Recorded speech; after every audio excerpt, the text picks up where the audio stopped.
আজকের আলোচনায় আমি আব্দুল মোমেন লস্কর। আপনারা দেখছেন কে টিভি বাসন্তী। আলোচ্য বিষয় অ্যামেনোরিয়া রোগে বা ঋতুর অভাব রোগে হোমিওপ্যাথি ঔষধ কোকুলাসের ব্যবহার। অ্যামেনোরিয়া বা ঋতুর অভাব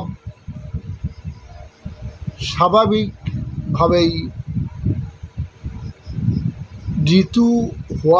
ঋতুস্রাব হওয়াটা প্রতি 28 দিন অন্তর অন্তর স্বাভাবিক নিয়ম, কিন্তু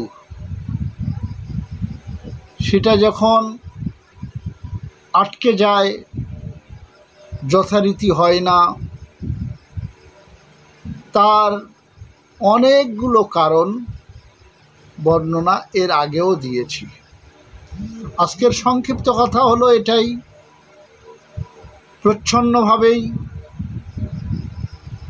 এই ঋতুর অভাবে এর কারণ হিসেবে বলা যেতে পারে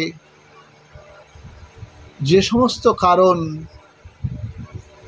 আগে বলেছি সেগুলো গৌণ, কিন্তু আসল কারণ হলো সোরাসিস এবং সায়াকোসিস ফান্ডামেন্টাল কজ ওর পিছনে অবশ্যই থাকে, যার ফলে ঋতুর অভাব বা যথারীতি ঋতুস্রাব হয় না, অনিয়মিত হয়, কাহারও বেশি বেশি, কাহারও কম, কাহারও 2-1 মাস পরে পরে, এই রকম নানান নিয়মে হয়ে থাকে। যাই হোক, আজকের আলোচনার বিষয়বস্তুতে আসি। কোকুলাস ইন্ডিকা কেমন লক্ষণে ব্যবহৃত হয়? কোকুলাস ইন্ডিকা ঋতুস্রাব বন্ধ হয়ে যেয়ে রোগিণী যেন পাগলিনী হয়ে যায়। লোকে বলে মাথা খারাপ হয়ে গেছে, পাগলি হয়ে গেছে, কারণ সাংসারিক যাবতীয় কাম সে যথারীতি করতে পারে না। রোগিণী কখনো কাঁদে, কখনো হাসে, কখনো নাচে, কখনো গান গায়, কখনো চঞ্চল হয়, কখনো আলতু ফালতু নানান কথা বলে। অতএব একেবারে যেন পাগলিনী হয়ে গেছে।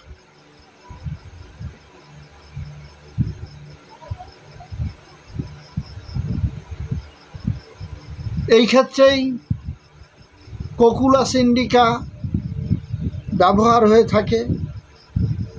মাঝে মাঝে সাদা স্রাবও হয়ে থাকে, মাঝে মাঝে সাদা স্রাব হয়ে থাকে।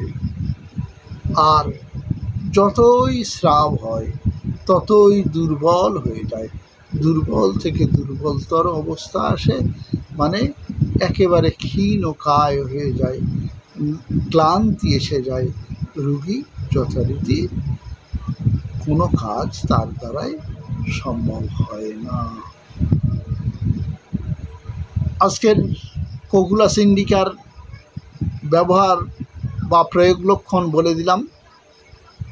আপনাদের যথারীতি আমি প্রত্যেকবারেই বলি যে এই প্রয়োগ লক্ষণ ব্যতীত হোমিওপ্যাথি ঔষধ ব্যবহার হওয়া সম্ভব নয়, ব্যবহার করতে পারা যায় না।